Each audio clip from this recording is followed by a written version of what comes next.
Evet, Medeniyet ve Spor Yusuf. Tabii.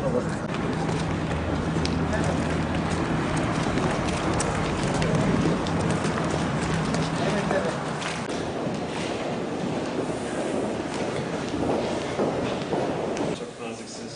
Teşekkür ederim. Çok naziksiniz. Sağ olun. Teşekkür ederim. Sağ olun. Açıklaması olur. Kendileri adına daha sonra görüşmek üzere.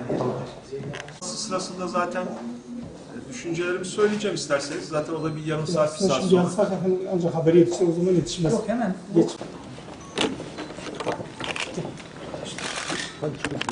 Hem de çözüm süreci vesilesiyle üniversitemize yapabileceğimiz katkıları, üniversitemizin bu sürece yapacağı katkıları hep birlikte değerlendireceğiz. Gerçekten de ülkemiz çok önemli bir dönüm noktasından geçiyor. Türkiye'nin inşallah 21. yüzyıldaki yürüyüşüne çok etkisi olacak. Çok önemli bir süreç bu. Biz de istiyoruz ki üniversitelerimiz bu sürecin bir parçası olsun. Bu sürece pozitif katkılarda bulunsun. Ve bu sürecin sonuçlarından yararlansın. Başta Batman Üniversitesi olmak üzere.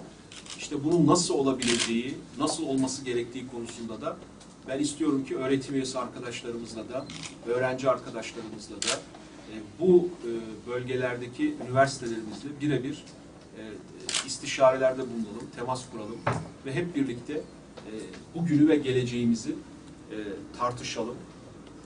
Bu katkılar bir kere kampüslerden başlayarak, sınıflardan başlayarak üniversite kampüsü içerisindeki faaliyetlerden başlayarak bu üniversitenin ile katkısı, bölgeye katkısı şeklinde cereyan edebilir. Aynı şekilde ülkemizde yaşanan genel süreçler bu üniversitenin sınıflarına, kampüsüne, binalarına yansıyabilir.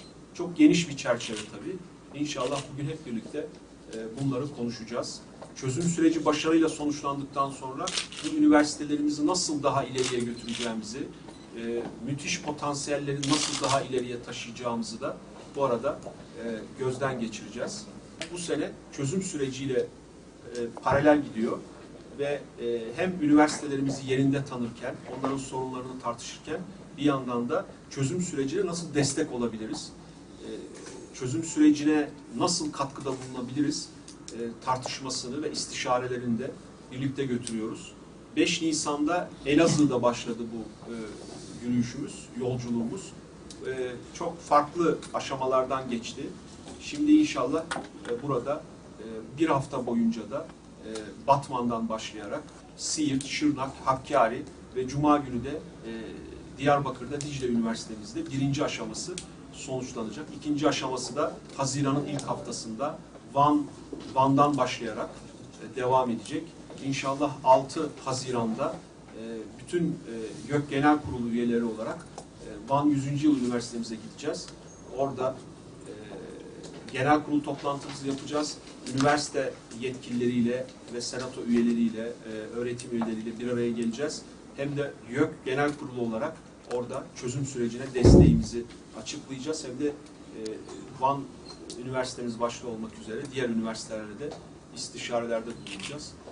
O bakımdan ben bu bütün sürece katkıda bulunanlara teşekkür etmek istiyorum. Açıklaması olur. Kendileri adına daha sonra görüşmek üzere.